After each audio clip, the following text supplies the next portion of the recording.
உத்தரப்பிரதேச மாநிலம் சம்பல் மாவட்டத்தில் மசூதியில் ஆய்வு நடத்த சென்ற அதிகாரிகள் மீது கற்களை வீசி தாக்குதல் நடத்தப்பட்ட நிலையில் வாகனங்களுக்கும் தீ வைக்கப்பட்டதால் பதற்றம் நிலவுகிறது. விவரங்களை செய்தியாளர் சுசித்ரா வழங்க கேட்கலாம். சுசித்ரா, அங்கு கள நிலவரம் என்னவாக உள்ளது? இங்கு போராட்டம் நடத்துபவர்கள், இந்த மாதிரி கற்களை வீசுபவர்கள் யார் என தெரிவிக்கப்பட்டிருக்கிறதா? விவரங்கள்.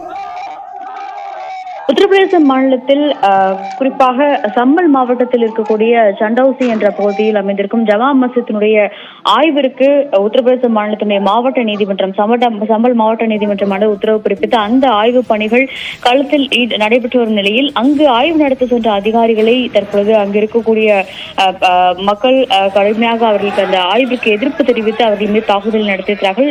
மிக முக்கியமாக இந்த ஜமா மஸ்ஜித் இருக்கக்கூடிய பகுதி என்பது கடந்த 1526 ஆண்டு அங்கு அமைக்கப்பட்டிருந்த கல்கி கோவிலை இடித்து கட்டப்பட்டது என்ற ஒரு தாக்கல் செய்யப்பட்ட வழக்கில் பிறப்பிக்கப்பட்ட உத்தரவின் அடிப்படையில் தான் அதிகாரிகள் அந்த பகுதியில் அங்கு கோவில் இருந்ததா இல்லையா என்பது குறித்த ஒரு ஆய்வு நடத்துவதற்கான சர்வே பணிகளுக்காக அவர்கள் சென்றது குறிப்பிடத்தக்கது.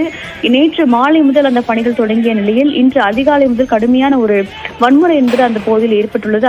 அதிகாரிகளை தாக்குவது, அவர்கள் மீது கற்களை வீசி எறிவது உள்ளிட்ட பல்வேறு எதிர்ப்புகளை போராட்டக்காரர்கள் தற்பொழுது அங்கு நடத்தி வருகிறார்கள். அவர்களுக்கு எதிராக அவர்கள் மீது தடியடி நடத்தி தற்போது கூட்டத்தை கலைப்பதற்கான ஒரு முயற்சியும் தற்பொழுது அந்த மாவட்ட காவல்துறை ஆணையர் சார்பாக நடத்தப்பட்டு வருகிறது. மிக முக்கியமாக அந்த முற்றிலுமாக ஜமா மஸ்ஜித் பகுதி என்பது பாதுகாக்கப்பட்ட பகுதியாக அறிவிக்கப்படும் என்ற ஒரு கருத்தையும் தற்பொழுது மாவட்ட ஆட்சியரும் தெரிவித்துள்ளார். அதன் பிறகு முழு ஆய்வு பணிகள் நடைபெறும் என்ற ஒரு கருத்தையும் தற்பொழுது மாவட்ட நிர்வாகம் தெரிவித்துள்ளது.